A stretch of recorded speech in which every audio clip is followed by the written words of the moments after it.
ne trahit jamais. N'ayez pas peur de franchir le pas.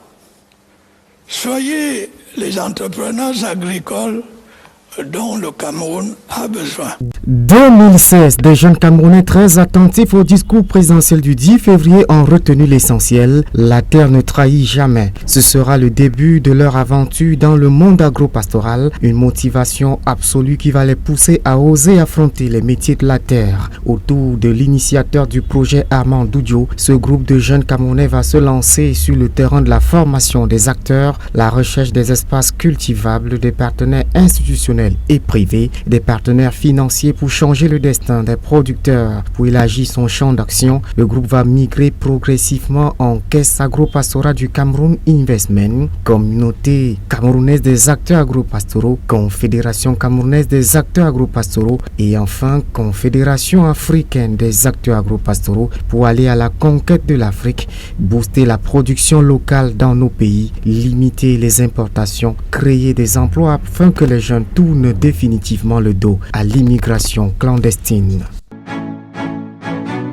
Dans son ambition de faire du Cameroun une terre agricole moderne et de faire de l'agriculture un métier noble, le groupe a parcouru les 4 coins du pays pour former, encadrer, aider à la commercialisation et la conservation, promouvoir les produits made in Cameroun afin de participer aux côtés des pouvoirs publics de l'atteinte par le Cameroun de sa souveraineté alimentaire. Dans cette mouvance, on peut citer la formation des femmes chefs traditionnelles des 4 départements du Sud dans l'élevage porcin en octobre 2021. Ceci après une visite de 10 jours d'une délégation de la CCAA dans 20 villages de 3 départements du Sud en août 2021. La formation des veuves et orphelins des soldats tombés au front en décembre 2021 dans la culture du maïs soja haricot. L'expérimentation des motoculteurs indiens de marque Oscar qui défrichent Labou et Sem à Ebebade dans le département de la Meufou-Akonon le 3 août 2022, la formation d'une centaine de jeunes venus des 9 arrondissements du Nounou Musée Royal de Fumban en septembre 2022 dans la culture du maïs soja haricot à l'occasion de la sortie officielle du sultan Nabil Mbombonjoya, la formation d'une centaine de veuves et orphelins de la Sûreté nationale et de l'armée en pisciculture urbaine en juillet 2023 en marge du Ciali, lancement de la campagne 1 million de jeunes acteurs agro-pastoraux le 5 juillet 2023 à Yaoundé sous le haut patronage du Premier ministre, chef du gouvernement. Par ailleurs, la Confédération, c'est aussi les œuvres sociales comme des dons en matériel scolaire offerts aux enfants des soldats tombés au front au quartier général de Yaoundé en 2016, puis à l'artillerie sol-sol d'un Konsamba en 2017, un appui en porcelaine dans quelques chefferies traditionnelles du Sud dirigées par les femmes pour booster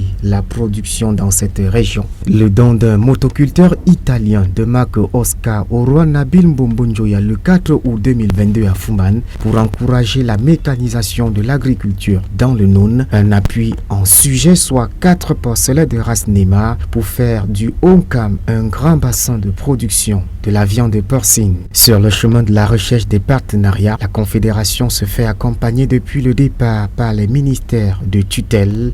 J'ai cité le Minader, le Minepia, le Minmesa, le Minjek, les partenaires institutionnels comme l'IRAD, la CAPEF, le FECOM ou la CNPS, les communes à travers le REMSES, mais aussi les partenaires privés comme Younous ou Fertileva. À l'étranger, en dehors des accords qui existent déjà entre la Confédération et les Turcs pour la transformation de la viande, avec les Russes pour les engrais, avec les Italiens pour la mécanisation, la Confédération a signé en décembre 2023 des conventions avec la région Campania, l'Union Terre d'El Oufita et la municipalité de Casarno Irpino en vue de contraster les agromafias dans les secteurs agricoles et éthiques. Pour son rayonnement à l'international, la Confédération participe régulièrement à la foire Marfoot en Italie et tout récemment au Salon de l'Agriculture à Paris.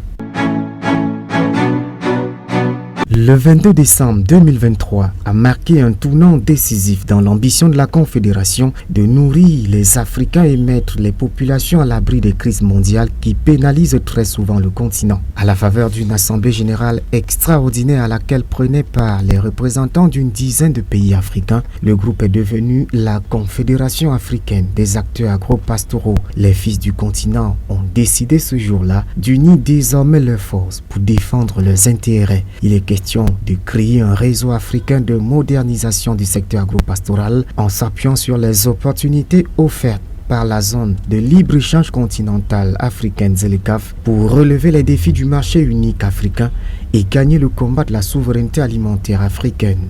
Dans chaque pays, les antennes locales vont œuvrer à la mise en place de la campagne 1 million des jeunes acteurs agropastoraux afin de créer une chaîne de distribution africaine. Ici au Cameroun, la Confédération a lancé son projet pilote à Yaoundé, non loin de l'aéroport international de Yaoundé-Simalène, pour montrer l'exemple à suivre dans la matérialisation. Pour un début, l'accent sera mis sur l'élevage du porc, la culture du maïs.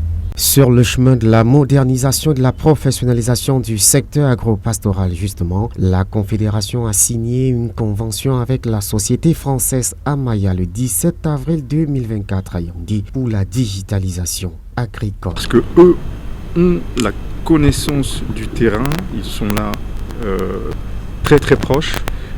Comme vous avez vu tout à l'heure dans la vidéo de présentation de la Confédération. L'utilisateur pourra faire une mise à jour au moment où il pourra avoir accès à Internet. Donc ça dit que sans Internet, vous pouvez avoir l'information. Et comme on a l'habitude de dire, appeler nos petits téléphones Turanco, on a aussi la possibilité d'envoyer des SMS d'informations à nos différents acteurs, peu importe là où ils se trouvent au Cameroun. Après une participation remarquable au défilé du 1er mai 2024 pour présenter au pouvoir public les nombreuses actions menées par la Confédération ces 8 dernières années, les membres ont décidé d'offrir au président Paul Biya un pack agropastoral en reconnaissance des conseils du sage africain qui encourageait sa jeunesse à se tourner vers les métiers agropastoraux dans son discours le 10 février 2016. La remise symbolique s'est déroulée à l'hôtel de ville de Yaoundé le 15 mai 2024 en marge des activités de la célébration de l'unité nationale. Le président, Sa Majesté Armand Doudjo, a transmis au ministre de la Jeunesse Monuna Futsu le message d'une jeunesse engagée qui a écouté le message du chef de l'État, s'est engagé et les fruits tiennent progressivement les promesses des fleurs. Nous avons eu les prémices de l'agriculture et de l'élevage au Cameroun et nous avons décidé justement de présenter ces prémices et de l'offrir au chef de l'État.